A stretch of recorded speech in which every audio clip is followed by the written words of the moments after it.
Hello and welcome to the Video Creator Show, where we talk the juicy details of how to succeed on YouTube. And what better way to do that than to talk directly to someone who has done it.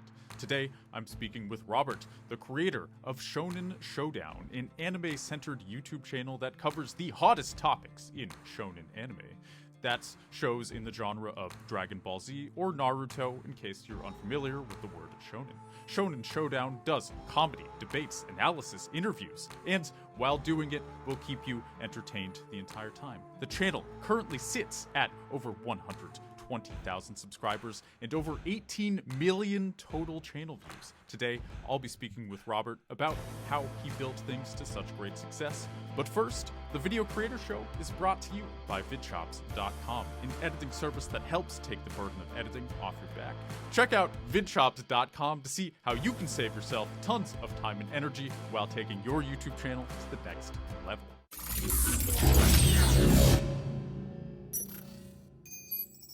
Robert, I'm stoked to be talking to you today.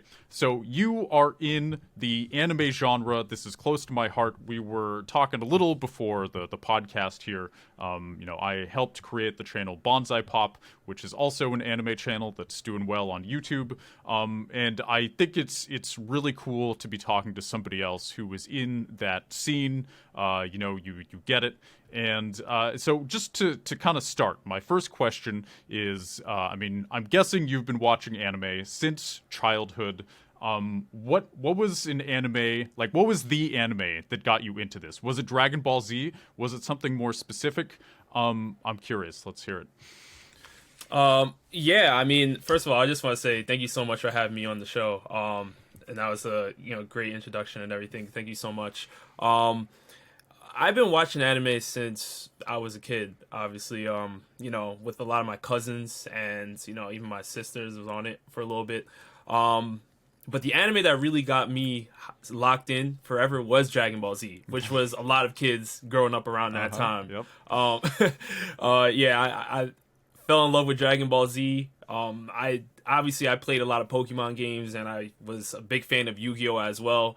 But Dragon Ball Z was kind of the one that made me branch out and try to find other ones. And then there was also Toonami that was going on Cartoon Network. And then they were showing anime. And then you have Adult Swim. So that's where I got introduced to, Inuyasha, Yu Yu Hakusho, all of those shows as well. So anime has just always been around my life since an early age. And I just continue to stay with it because it's one of my favorite forms of, media to consume. Mm-hmm. That's awesome, dude. So, the crossing that line from somebody who is watching anime to creating videos about it, when did that happen for you, and why did that happen? Because it's one thing to be a fan of a show, to go to conventions. I see you go to conventions and interview people, and but there's kind of a line there where you go from someone who is mostly consuming to creating. What made you cross that line, do you think? Well, I've always been a sports fan as well. I grew up playing soccer, and ventured off into basketball once I got to around, 8 and 9 years old. And as I kept playing basketball and getting more into it, I started to watch a lot of talk shows, a lot of sports shows. And one of my favorite shows I'd watch would be ESPN First Take. And because I love anime so much, and I love anime as much as I love sports, I was thinking about trying to make an anime sports fusion talk show. Mm-hmm. And that's where the idea of Shonen Showdown came from. And then as it was created, there's different forms of content I wanted to bring to the channel. So then it kind of changed over time. But originally, the original theme of Shonen Showdown was supposed to be a sports type of anime debate fusion talk show. So I wanted to cover anime in a sports style, and I've been having a lot of fun with it. Mm-hmm. And so then you started with this idea of debates, and then you kind of branched into, I know some of your biggest videos are comedy sketches, essentially. If anime shows were people, it's definitely done well for you. Was it kind of an immediate success when you had this original formula and then you tried something new? Did you have to be patient with that new formula, or was it like quickly it just started doing really well and you were like, oh, thank God I shifted a little bit? Yeah, well, see, my first form of content, which was the debate styles, it was great. I had a lot of fun doing it with my friends for sure, but I realized over time that it was going to be tougher and tougher to schedule and, you know, debate videos with people. You know, my friends that would come on the channel, you know, they obviously have busy lives. They're doing their own thing. So in order to keep the channel going with, you know, my friends' lives changing, you know, I have friends that are moving out of town or doing whatever. I had to, you know, make a play on the fly, literally. And I had to pivot the channel into, you know, mainly solo content. And that's kind of where I was like, you know, if I'm going to start doing some, you know, videos by myself, let me experiment a little bit. Let me try a little bit of comedy. Let me try a little bit of this. You know, I've always had ideas, but I just never really acted on it because I thought originally I had to stay with the original format and I couldn't branch out. But I found out later on that people really loved like the solo content with just me talking or me doing a skit by myself or something. And that's kind of where I figured, you know what, let me just stay down this path, and it ended up working out. Man, that's so cool. I get it. Like it. I think it can be scary for people when they have something that seems to be working, like, because, you know, you're getting some traction, obviously, with your original debate style. And then I think people can be afraid that they're going to lose that, or they're going to start posting something a little different, and that's going to go away. Like, do you have any advice to somebody who right now is running a channel? They have something that's kind of working, or it is working, but they also, like, you know, for you, you kind of had practical reasons to change. So, like, it was hard to schedule with people. It's a bit, it's obviously easier to just, like, you do everything. It's more simplified. Do you have any advice to somebody who is looking to kind of pivot like that, that maybe is afraid to? I would definitely say don't be afraid to experiment. You know, your channel is, it's, if you obviously created it, and if it's a solo venture, then you know, definitely experiment as much as possible. Try as much as you can, because there's gonna be some type of format of videos that an audience is gonna be drawn to, and if that's the one that helps you, you know, gain more traction and get more, you know, viewership, then definitely stay in that lane. But if it's something that you're not really having fun with, experiment with some fun, some fun topics, because you never know which one is going to be the one, you know. And then once you have an audience too, they're going to start to check out all of your old content, and they may say, hey, this old style of videos that you were doing, I'm going to stay with that. I like that too as well. And then, you know, so it's always going to work out in the end anyway. So just don't be afraid to experiment. Yeah, which is great advice. Especially, I always tell people it's YouTube, like keyword you. Like, okay, you want to make this change, you should make it. And obviously, if it ends up being received really poorly, like the comments are like, this is cringe, this is bad. Like, okay, well, maybe it didn't work out. Clearly, in your case, that was not an issue at all. But I also think, like, you followed your intuition here. And I think that's usually a good thing to do if you're doing something creative like this. I think if you're too calculated about things, operating it too much like a business, then you can end up shooting yourself in the foot, especially with something like this. You know, like, this isn't, I can tell your main goal here in starting this channel, this isn't a cash cow channel, you know. It's not like you just hired a bunch of people like, all right, I'm going to make $20K a month. That's my goal. Right. I'm sure you initially set out to make some money, but also, I mean, I can tell, like, you love anime, you love joking about it, you love talking about it, and that's a good place to start from. So if you're operating from that area, acting off your intuition is pretty huge. Absolutely. So my next question is, it kind of branches off that. You're kind of in more of an artistic area of YouTube. Again, like, you're not a cash cow channel. You're not running this like an overt business. Obviously, it is a business, but correct me if I'm wrong, but it seems like your like, self-expression seems to be more important than money. Like, is that fair to say? Yeah, absolutely. Yeah. And connecting with the community. Because again, that's the reason we're even talking right now. You know, the people that really watch and support the channel. Much love to them. I just really try to give them, you know, the best that I can put out, and then I try to improve every single time. But that's what I want. You know, I want every time that they come back, they watch a video, they say, "This was an amazing video. I can't wait to see what comes up next." You know, and if I can do that, then that's it. Dope. So as far as connecting with your community, like how do you go about that? Like, do you have like live streams? Do you just do like interact with comments? Like, what is your kind of method of interacting with your community? Everybody's a little different. Right. So I mean, the main way I would say is probably interacting with comments, or I would say Instagram. A lot of people have, you know, messaged me topics that they want me to cover, whether it's sending anime gauntlets over, or there's certain charts, or maybe there's certain articles that they want me to review. So that's usually the main way I interact with them. I also have a Discord as well, but I am not super up to speed on Discord yet. So even though shout out to everyone in the Discord, I'm still trying to learn my way, you know, through Discord and everything. But I would say, even if that is the case, when I do show up in the Discord, they're always showing a lot of love. And there's even a couple videos on the channel where I've had videos with Discord members actually in there participating and everything. So they're there, you know, everyone's there, and they're always there to help out, and it's been a lot of fun. Yeah, that's so cool. Like, having a supportive, positive community, it's not to be understated, the importance of that. So I'm curious, what does your day-to-day look like? So obviously you have this channel. Your videos seem like they're, you know, reasonably complicated to produce. They're not crazy editing or anything, but, you know, you release a couple videos a week, or at least one video a week generally. What does your day-to-day look like? Do you have a day job? Is this your full-time job? How long does this take you? Do you hire editors? What's your workflow in your day-to-day? So I do have a day job. So, you know, normal work, I work 8 to 5.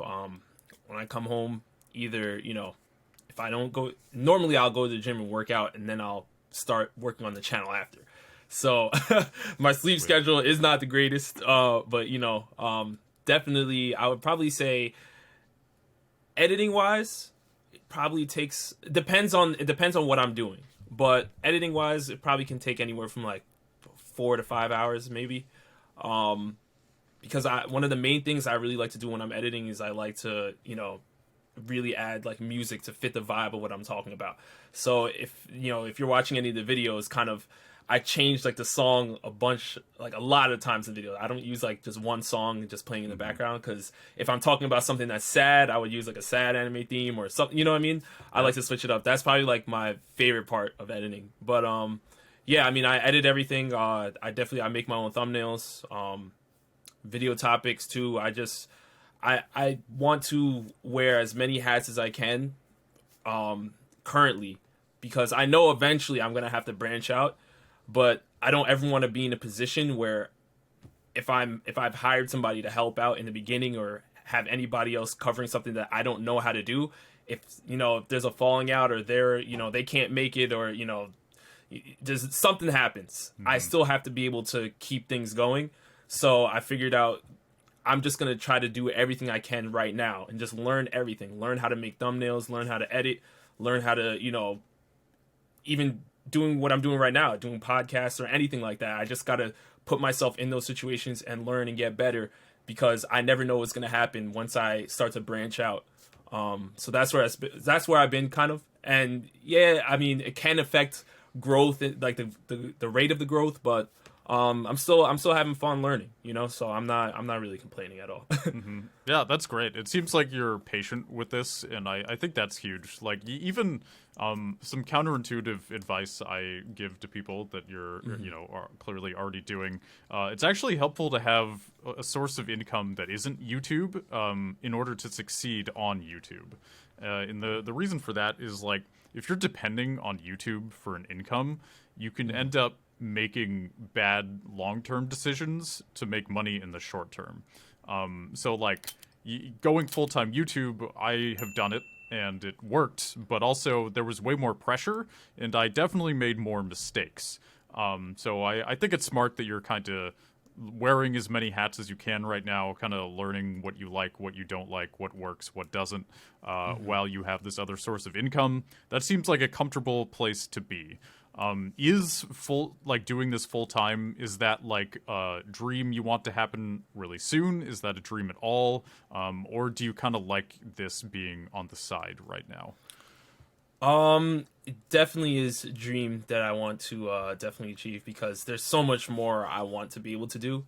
And I feel like having a daytime job while trying to grow the channel and edit and do everything, sometimes it's a bit taxing. Don't get a lot of sleep. Yeah, but I bet. it's mainly for the creative side, right? There's a lot of videos, like you mentioned, interview style videos, going to different conventions and stuff like that and interviewing people. Like, I have a lot of fun doing those things, but it's harder for me to travel if I have a day job that I have to commit to. I have certain other things I have to commit to. So I feel like being a full-time creator, I can really go all out and do some big type of projects that I have. I have a whole bunch of big ideas written down, and I just haven't been able to get to them because, I'm working. So, I'm working most of the time. So it's, it is tough, but, I'm making it work. Sure, yeah. It's these things take time for sure. Yeah. So I guess as far as like making this full time, the question that always sort of comes up with that is, if you're comfortable talking about it, how do you monetize your channel? Obviously, there's AdSense, sponsorships. Like, can you talk a little about how you've been doing that over the years? Yeah. So sponsorships are kind of new for me. I've only done maybe 3 or 4 of them. I actually have like another one that I'm working on currently, but I kind of just been taking on sponsorships just for experience currently. Like, the main thing that I've really been focused on is monetization. And then this year, when the channel actually reached 100,000 subscribers, I released merchandise just to test it out. And that was cool at release. It was fun. But I also have to figure out ways to keep incorporating that into the content as well. But again, me working while trying to do that, it does get really tough because there's a lot of things I want to be able to bring to the channel. But yeah, I would say for the main source of it, I would say it's mainly just been AdSense so far, with a little sprinkle of sponsorships here and there. Mm-hmm. That's been the main two. Mm-hmm.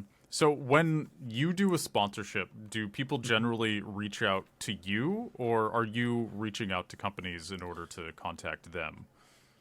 Everything I've done, they've reached out. Mm-hmm. I haven't reached out to any companies or anything like that.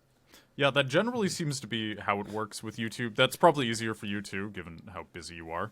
Yeah, are there any companies in particular that you're like, oh, that's my dream sponsorship right there to work with? I'm not sure. Mainly, I think rather than sponsors, there's a few creators that I would love to collaborate with. I think that's kind of been kind of not really like a dream, but something I could see happening later down the line.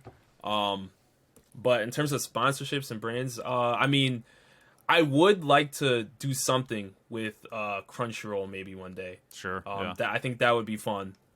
But even if it was, I would say any of these anime companies, whether it's Viz Media or anything like that, they can definitely reach out, or anything. I'm available. I'll make something work for sure. Hell yeah. So as far as next steps for you, clearly you're willing to experiment with new styles of content, whether it's comedy, interviews, reacting to things, whatever. You're open-minded. So do you have any new ideas on the horizon that you haven't quite done yet? That's a great question. There are certain type of videos, big projects that I wanted to do. where it would obviously involve like a lot of people being in the video. I haven't been able to carry those things out, but but I would say kind of not too game show-esque, but a little bit of that kind of incorporated. I kind of experimented with certain things. Like I've done some fantasy draft style content with, with anime characters. I've done like a One Piece fantasy draft, Naruto fantasy draft, and just trying to experiment doing big things with, people actually being present in the studio or something. So I would say like trying to transition some of the formats of videos that I have into that kind of studio vibe and see how it works. Sometimes it works out, sometimes it doesn't. People like, me just sitting in my room talking to a webcam or whatever. That's fine too. But, I definitely want to experiment and just see what happens, Totally. Yeah, I mean, the idea of getting a bunch of people together and making a video together and kind of having that, being able to riff off of each other, that's kind of the dream, right? I totally get it. I've spent so many years making videos in a dark room, like on my own, and even having a team, like working remotely with people, it's still not quite the same. I like being able to resonate off of people is huge. I mean, is that one reason why you got into doing interviews as well? You're like, man, I want to go outside. I want to meet people and talk to people. What are they thinking? What are they feeling? Right. Absolutely. Yeah. And just, because we both know, right? Anime has grown exponentially over the past 5 years. It's been insane with the rise of Demon Slayer, and My Hero is still going strong, and One Piece is still going strong. There's so many shows out there that are continuing to grow in popularity, and anime is becoming more and more acceptable in society now. And it's really just really cool to see how the new fans are interacting with this new medium. So I definitely want to just have those conversations with them, just see what are people thinking out there. Yeah. Mm-hmm. So these videos where you're asking anime fans questions that you're too afraid to ask, was that like hard to build up the confidence to do that, or were you just like, I'm done? You're asking people, do you like subs or dubs better? Like, is it weird walking up to people, or are you the kind of guy that's like, this is easy, like I'm an extrovert, this is what I was built to do? So it's weird. My confidence comes and goes depending on what I'm doing it for. But if I'm doing it for, my channel, I somehow find this weird confidence that comes out of nowhere, and I'm just like ready to go. I'm like, it's for the video. Like I'm cool. Like I'm ready to go. But I normally don't just go up to people and just have conversations as much. But I think because I'm starting to do this and I'm starting to incorporate this type of content into my channel, that's actually going to help me just in general be more extroverted, But yeah, I definitely had no problem doing that at all. Like that's just, I normally just have fun and just do whatever anyway. So just being able to interact with people at the cons and even in Times Square was just amazing. Mm-hmm. Yeah, it honestly seems like more fun in as far as like creating the video. At least for me, one thing recently that I've been trying to do more of is like less time in a dark room, more time, I guess like creating the video in the moment, if that makes sense. Because most of this video, obviously, there's editing involved and subtitles and stuff. But, when you're going to a convention and kind of talking to people, asking them questions, the majority of the video is created on the spot. Like, that's kind of where the magic really happens, do you find, like, that is more fun for you? Like, it's easier to get in a flow versus having to, like, sit down and, like, do mostly editing or a lot of writing and outlining or something like that? Like, is getting in the flow while creating videos, is it easier when you're out and about? Yeah, I would say yeah. Depending, see, because when I'm doing my sit down videos, I don't script anything. Just because I guess the way I work, like if I script, I feel like I'm probably just gonna like lose, some of the things that I want to say, and sometimes I just improv anyway. So I'm more often than not, I would just take a few bullet notes here and there, and then I'll just keep going on the video and just talk. But I guess just having those interactions, those fun interactions with people in person, the viewer's gonna resonate more with that. I feel like, rather than me just sitting there talking in the room. Now, that doesn't mean that me talking in the room won't, do well, because people get to connect more with me on just the channel by itself. But I think people are also having fun seeing me interact with other anime fans, because they get to see how other people are thinking outside as well. Mm-hmm. Yeah, that I think there is something about seeing seeing a YouTuber out in the wild, so to speak, that can be kind of fun for people. It's like, oh, he is a real like he does go out. I can see his upper and lower body. It's it's a different experience for people. I think they get to know you a little better. Right. Mm-hmm. So I want to ask you now about your merch store, the ShonenShowdown.com. So what went into building that? Like, you have hoodies, you have beanies, you got usually what people will have in a merch store, but with your own spin on things, of course. How did you go about building that? Whether it's kind of the website, getting the design down, tell me about that process. So once I decided I wanted to make merch, the first thing I did is I grabbed a sheet of paper, a bunch of the sheets of paper, and I just started drawing. I just started drawing out like a logo that I wanted, certain T-shirt types that I wanted, hoodies, beanies, whatever. And I actually had a friend that I went to college with. Reached out to him, great graphics designer. Immediately, he came back and said, "This is awesome. Let's have a conversation." We spoke on FaceTime, and next thing you know, we started doing a whole channel rebrand. So that's when I updated the logo. I updated, the title and everything. He obviously did a tremendous job working on it. It looks great. And yeah, I appreciate it. And from there, a lot of the things that I was drawing out, kind of gave it to him and told him this is what I want, and he just cleaned it up, and that's what it is now. As far as looking for a manufacturer, after doing some research, I actually went with Printful. So Printful is actually the manufacturer that I work with currently, and running the website through Shopify. I got you. But yeah. Mm-hmm. So that's kind of... I think choosing a manufacturer is kind of interesting. Like, with my channel, Teresical, we worked with a couple different manufacturers. Honestly, maybe we were doing it wrong, but it always sort of felt like a shot in the dark almost. They kind of let you know what to expect, but ultimately, until you receive one of your own pieces of merch in the mail, that's when you can figure out if it's good or not. Were you really strict with who you worked with? Like, how did you decide who was worth working with? Did you just kind of guess and it worked out? What did that filtration process look like? Well, there was a couple of videos that I've seen of, people comparing different manufacturers, and I saw Printful was one of the highly rated ones that, when they were literally printing on the shirts, they wouldn't, the artwork wouldn't start to fade after, washing it in the machine a few times or anything like that.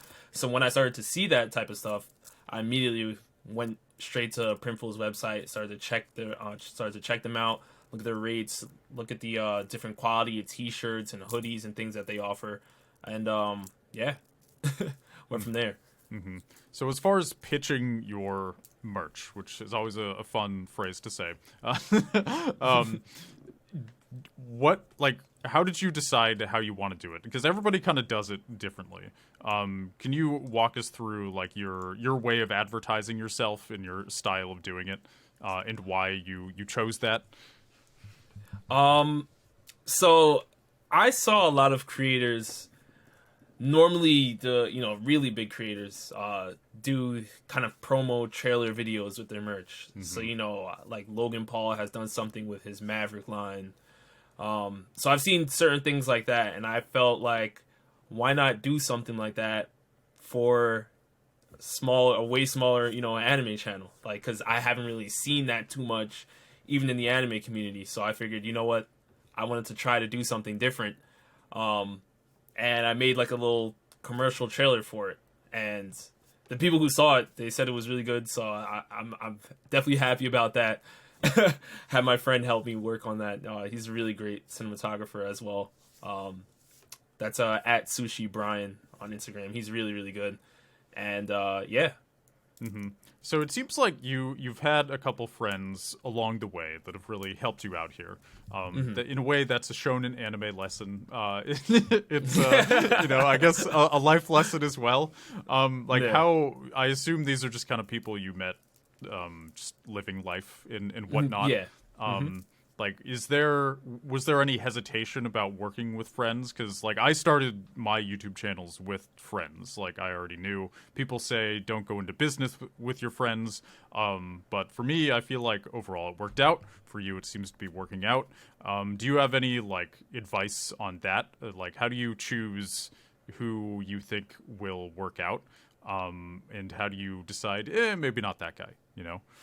Yeah. I feel like normally you could tell the people that really believe in what you're doing, especially because when you're starting a YouTube channel, immediately you will see how your friends and family interact with, the news. Some people may say, what are you doing wasting your time doing that? Other people may say, all right, I see the vision. I see what you're trying to do. Let me help out. And from there, a lot of people that, found out that I was doing anime content on YouTube, I found out so many of my friends actually watch anime. Now, there were some that I knew watched anime already that I brought onto the channel or whatever, but there was also a whole bunch of people that reached out to me personally on the side and said, hey, I really watch anime, and I found out about your channel. This is really awesome. And I've known them for 10 plus years and had no idea they watched anything. So yeah, I feel like it kind of just opens up the floodgates, and you get to see, all right, this is somebody that I can depend on. This is somebody that I can work with. As far as me going, like I said earlier, it was kind of a thing where I didn't want to have to depend solely on my friends. So I brought them on. They helped me out. Definitely much love to them. I still talk to all of them currently, and I continue to plan to bring them on for future videos. But again, they're busy doing their thing. I got to make sure that I can keep the lights on with Shonen Showdown. So I definitely wanted to just take over everything as much as possible, so I wouldn't have to run into a problem where one of my friends can't make it or something like that. And now I'm out of luck. And I think the way you approached working with your friends was smart too. Like, it was more of a project basis. You have your friend who's a really good cinematographer. You're like, hey, Right. can you help me with this merch drop trailer? That's one project. And then your friend the graphic designer, helped you with your merchandise. That's also kind of a one-time thing, but you're still steering the ship. You're not like intertwining your lives and business completely, with one sign of a paper. And I think that's Right. smart. And I think sometimes what happens when people work with their friends and it doesn't work out is they promise like too much too quickly, or they get tied up together too much too quickly. Or it's like the first friend who is even remotely interested, they just end up getting married with them, essentially. And that's not the same as what you did, where clearly, like, you saw your friend's portfolio of work, and you're like, okay, these people really know what they're doing. Like, that is a more careful way to do it. So, yeah, I think you did it right. And, for those listening, it's always, I would say, you can work with your friends. Clearly, just be careful. Sometimes it does go really well, and it's nice to see that's the case here. Yeah. And so now that you have millions of views on your channel, have you ever dealt with burnout or a feeling of like, oh God, what am I going to do next? Kind of getting stressed out about YouTube. 'Cause conversations about burnout on YouTube, they've been circulating for years. Is this something you have dealt with, especially working a day job, and you've talked about working a lot? I can sense that you're very passionate about this, so I'm curious if you've ever had to like fight for that inner fire, or if it's just kind of always there. for the most part, it's always been there. Because I've always kind of been focused on like a bigger picture on what I'm trying to do. Now there are moments where I feel like I've put my all into something, and I didn't see, an immediate return. But then I always remind myself that this has happened already in the past.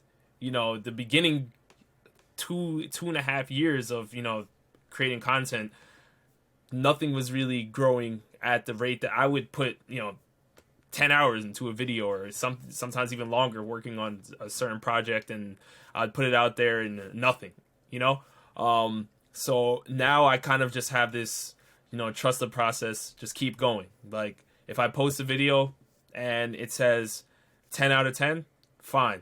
What am I doing next? And I just completely just forget about it and just keep going. So, in terms of me getting burnout and getting tired of it, I always loved making videos. I used to make videos back when I was, playing games when I was in, middle school and high school. And then, I did dance videos in college and, sports videos and all types of things. So I've always loved making videos anyway. So me making videos, I don't see myself ever getting tired of it.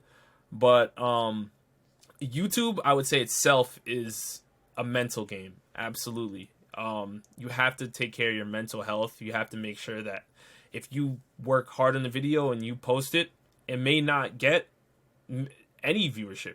Maybe only 1 or 2 people may see it. And you have to understand that, okay, that's okay. What can I work on? What can I improve from this video? Let's work on the next one. Just forget about that video. If it got 10 out of 10, who cares? If you see all the gray down arrows, who cares? Forget about it and keep going. And yeah, that's kind of what I had to learn with YouTube, and just kind of roll with the punches. Mm-hmm. Yeah, that's really smart. I think people, they take too much. They put too much into one video, as far as like, if one video doesn't perform, it's devastating. But yeah, you do have to kind of have that long-term internal motivation there. And you said you go to the gym usually when you, like, before you start working on videos, after work. That probably helps a lot too, to kind of clear your head and do something difficult to kind of, I don't know. I do find exercise is really helpful as well, to kind of put things in perspective, I guess. If, YouTube is your only thing that you do outside of your normal obligations, then I don't know. I think it's easy to put more pressure on YouTube of like, you need to give me all of my happiness, YouTube. Like, you're my extracurricular. It's all on you. And sometimes that's too much for one thing. Right. Maybe mellow out a little bit. So I'm curious now where you're at. Like, YouTube is in full swing here. How has YouTube changed your life? Like, now that you have a following, what does the before and after look like? So you haven't started the channel yet. Your life is a certain way. Now you are where you are. Your life is now a certain way. Do you feel different on the inside? What does that before and after look like? Let me tell you, Grant, it's a hell of a lot busier. It has been busy. I think before the channel, even before the channel, obviously I had a lot more free time. And once I obviously started Showdown, and I started creating more videos, I was interacting with people online and Instagram, and I got to meet a lot of cool, pretty much lifelong friends that I have now, just through creating content. And I've seen some of my friends that I've met create content based on, just us having conversations and, and networking and everything. It's awesome. But I think once the channel started to actually get boosted into like YouTube's algorithm, that's when, it got really, really busy, because, a lot of people reached out and said, I love the content, and which is awesome. But I started seeing an influx of topics to the point where, I want to try to please everybody and cover everything, but I can't, because as I said, I got a daytime job as well. And I kind of have to filter a lot of the stuff that I want to cover. And then you have sponsorships that are reaching out. Then you have people that are reaching out for collaborations. And I want to try to be able to help as many people as possible while doing my own thing. So it definitely does get not too overwhelming, but it definitely gets busy. It gets very, very busy. But it's a good problem to have, if I even want to call it a problem. So I don't mind it at all. I don't mind it at all. Mm-hmm. So you mentioned you have to filter kind of what content you decide to do or what you want to act on. Have you ever felt pressure or like you almost pulled the trigger on something that maybe would have been a bad idea, or you thought like, oh, this would get views, or this would be a good, like a smart business move, or, that you ultimately decided not to do? Because there can be a lot of pressure, I think, to grow as quickly as possible. Like, you know, stop wasting time. Let's get those numbers up. Like, how do you decide, like, how do you fight the demons, so to speak, of like, you know, putting on the business suit and selling your soul or whatever? Do you feel pressured by these things? And if you have, what were they? And why did you ultimately decide not to go with them? So I never felt like, and I know exactly what you're referring to, but I never felt like I was in a situation like that, because ultimately I kind of give the audience the control over most of the topics that I cover. Not everything. Because they know me already, you know, so they know that I'm going to try to experiment. I'm going to do certain topics that they may agree with or disagree with. But I try to give them, you know, what do you guys want to see, you know? And then from there, that's where I can kind of create certain topics. But now I kind of have an idea of what videos they like, and now I can even draft my own video topics from here and try to experiment that way. But as far as, you know, worrying about selling out or anything like that, I don't ever see that happening. Especially because, again, the audience for me is like the key. You know, this is all for them. You know, I enjoy making videos, so I'm gonna keep doing it. But it's, you know, it's ultimately they control what they want to see, what they watch, and that's what the algorithm wants, right? That's what YouTube also feeds. YouTube is gonna push your videos out to people if they like them and want to watch it. So that's that's kind of what I'm doing as well. Mm-hmm. That's beautiful, dude. I'm happy to hear that. Like some people, yeah, not everybody I talk to, I think, has that foundation of like, I want to do what I want to do, and clearly it's working for you. And I think that is a good foundation to have when doing this weird path online.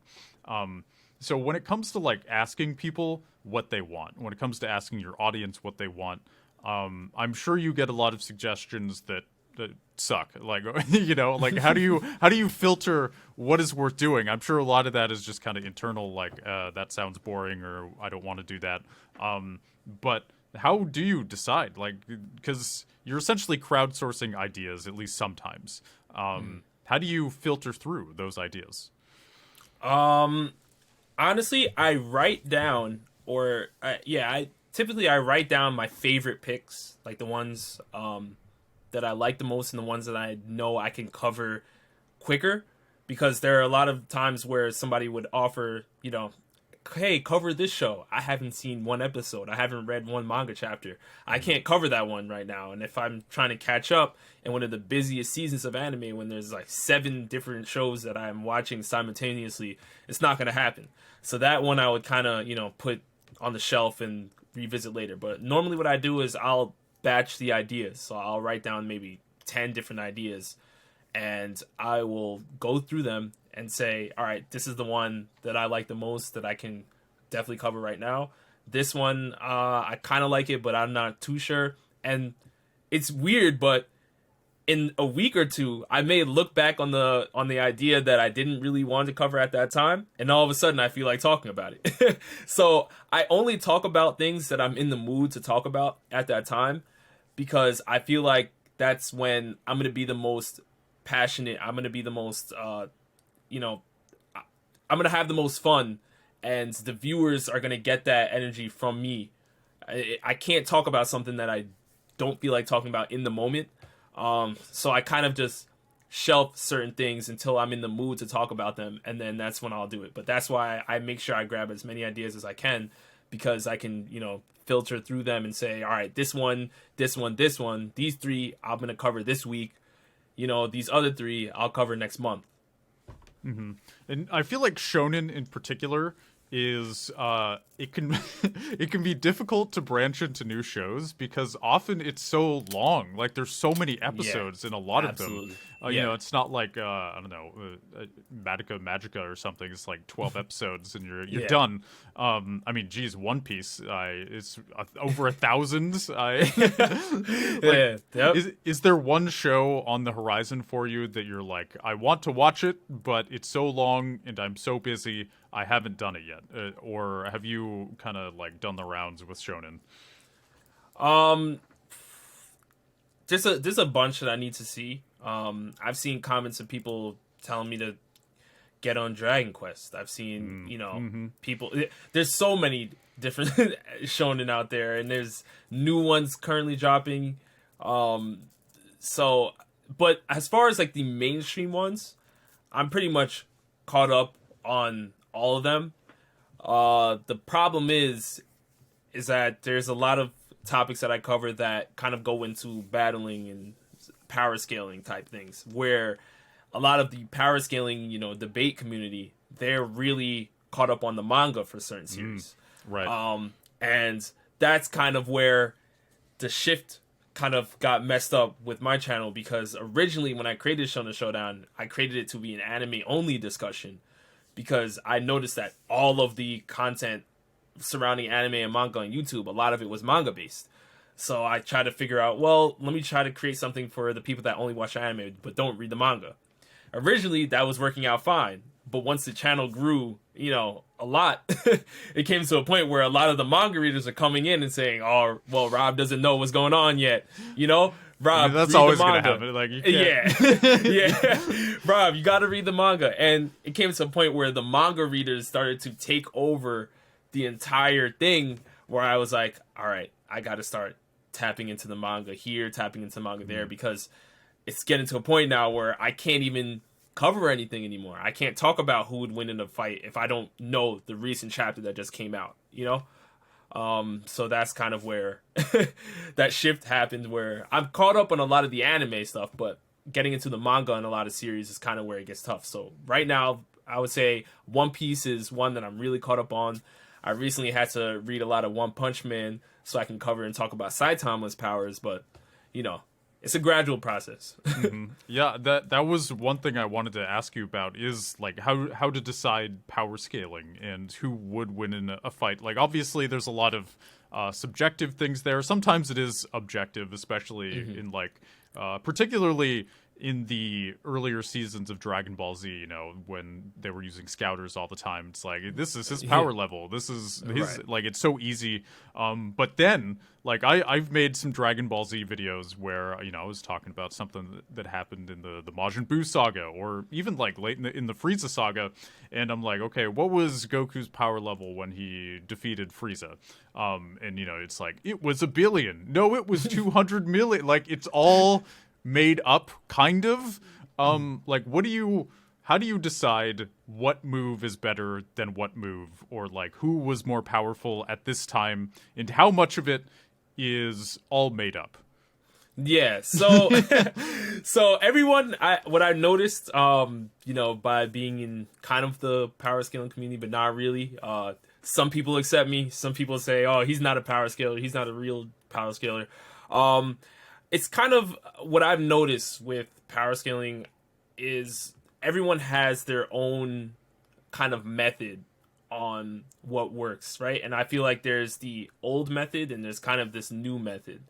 And the old method, I feel like, kind of mainly focuses on how strong a character can be scaled at. Like the literal word power scaling, that's what it is. So how high is Goku's power level? So if you say, okay, Goku is, obviously this is way weaker, but if you just say Goku is star level, then that means he has the power to destroy a star, like the sun or something. But if he's, universal, then he can destroy a universe, things like that. And the new method which is kind of where my mind kind of goes is, all right, if we can say Goku can destroy a universe and this other character can destroy, a star, the universe one is stronger. But there's these two different things. There's like how strong are you physically, and then there's like hacks, which is your abilities. So that's where it's kind of like, if these two characters are fighting each other, the power scale is not always going to tell the full story. If you go into a fight, generally, somebody that weighs heavier is going to win. But that's not always going to tell the case, because maybe the one that's lighter has more technique, things like that. So that's where I kind of come in and I say, this one scales higher, but that's not always going to work. Maybe not. And I kind of see that clash between, the old school and the new school with power scaling. Whereas, there's kind of like this unwritten rule where you have to stick with that old school type of thing where I'm still even learning myself.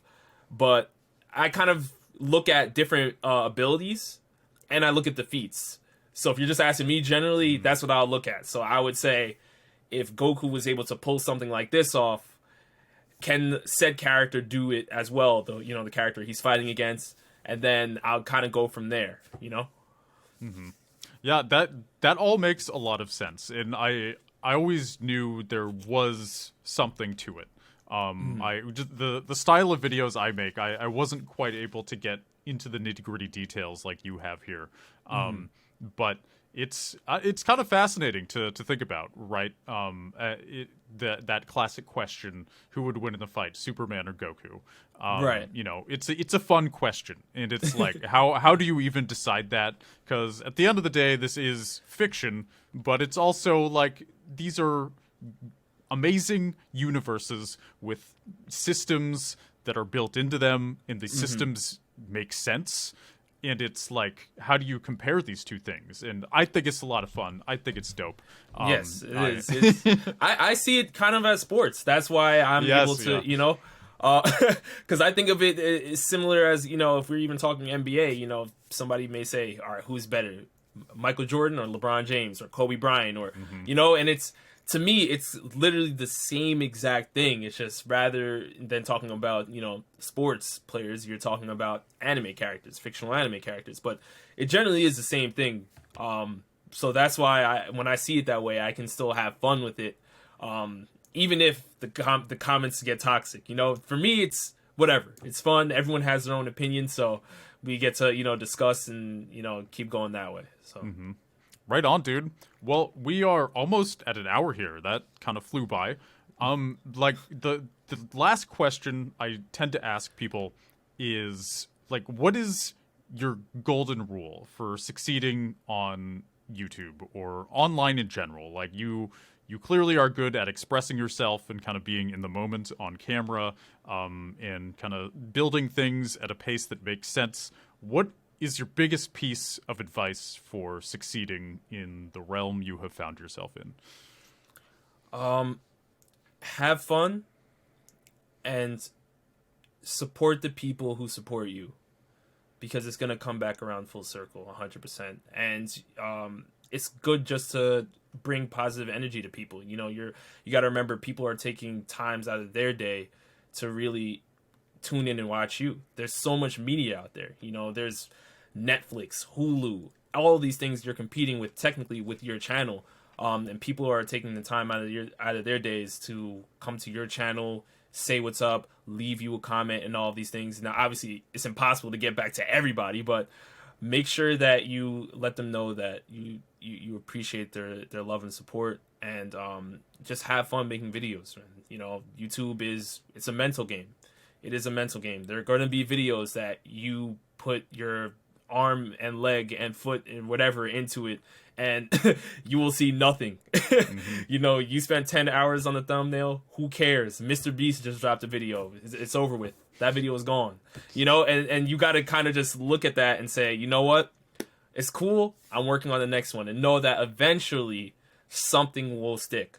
If you're putting your best foot forward and you're improving constantly every single video, there's gonna be one that will definitely pop off, and once that one pops off, you keep going. you keep going, and ride the wave until it takes you where you want to go. Beautiful, well said, and it's all about mindset. And I think like you've got it down. Definitely, I respect it. Yeah, we've reached the end. That's a wrap. His channel is Shonen Showdown. Thanks so much for joining me, Robert. This was great. I really enjoyed your perspective, and I appreciate you. Yeah, no problem. Thank you so much for having me on. This is definitely awesome. Shout out to the Video Creator Podcast. And before we go, you said Cowboy Bebop is your favorite, right? Yep. So give me 2 more. We need a top 3. I mean, Dragon Ball Z gets in there just for the nostalgia. I know, Okay. kind of boring, but like it's there. Hey, we love it. Yeah, it's the show itself obviously not boring, but the topic itself. And then, I mean, dude, honestly, Madoka Magica. It's I know it's like a magical girl anime, but it's so like weirdly hardcore and like ruthless. Like have you seen it? That's one I've heard about so many times, and I haven't gotten around to watching it. I know exactly what it is, though. I've seen pictures of it. I've seen clips from it, but I actually have to definitely tap in. I know there was this certain character, because I was covering a list from, I forgot which, I don't remember if it was Screen Rant or Fiction Horizon or something like that, but it was a strongest anime characters list, and I think I saw a character from that actual anime that was on there. I think it was Cube or something, but I still have to.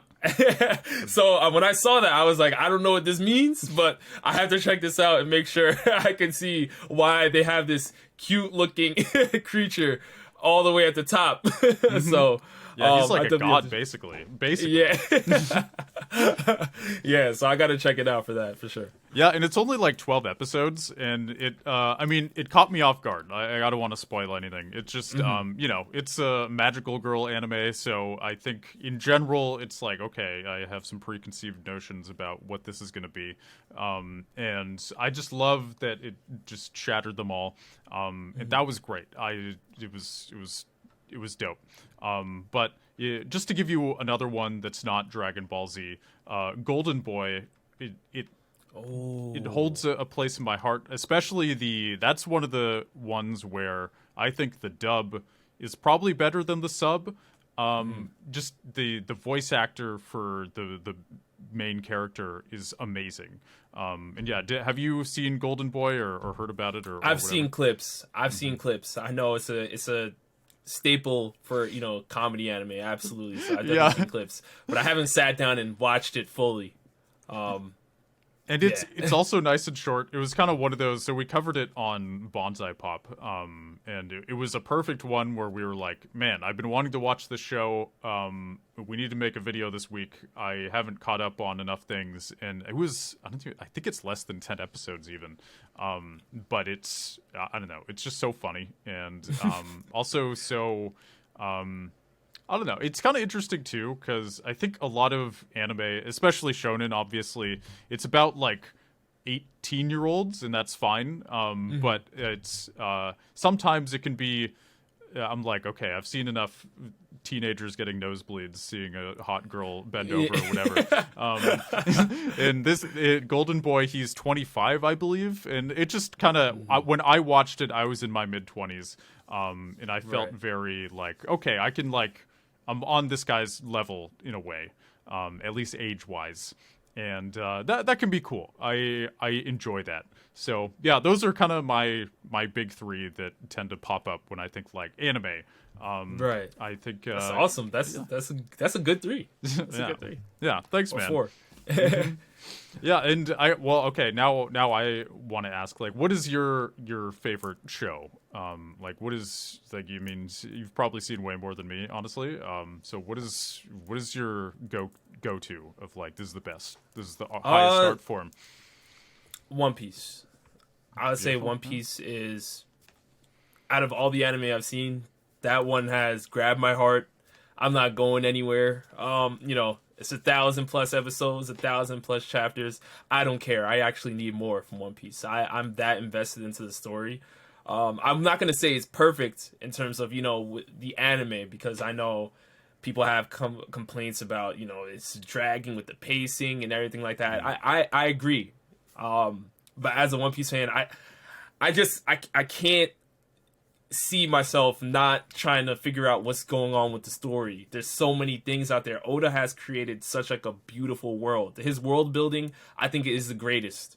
And I'm saying that having watched Naruto, having watched Bleach, having watched Dragon Ball Z and all these shows, I still think world building wise, One Piece is just, it's huge. There's 1,000+ characters in the show, and a lot of them are getting brought back. It's insane. It's insane what Oda has done. The story is just incredible. So I would say One Piece is, my favorite anime of all time, favorite manga of all time. And that's where the bar is set. So if anything, anything after that, Hunter x Hunter for me came close. Mm-hmm. If Hunter x Hunter continued, who knows? But for right now, definitely One Piece all the way. Mm-hmm. All the way. Yeah, I get it. I think I've seen the first 70, like over 70 episodes. And I think this was during my like super burnout days. I ended up sort of having trouble. It was like I'm overwhelmed by all of these shows and episodes, so I had to like not watch it. But it was great. I made a video about it and stuff. I also loved it. It was more my own mental health things that were happening at the time. Right. I think in particular, anything that can build a universe, like any show that can build a universe that is like worthy of over 1,000 episodes, that's amazing. I mean, it's like almost a real world in and of itself. It's real enough to be worthy of a story that long, and complex as well. And I respect it, dude. I get it.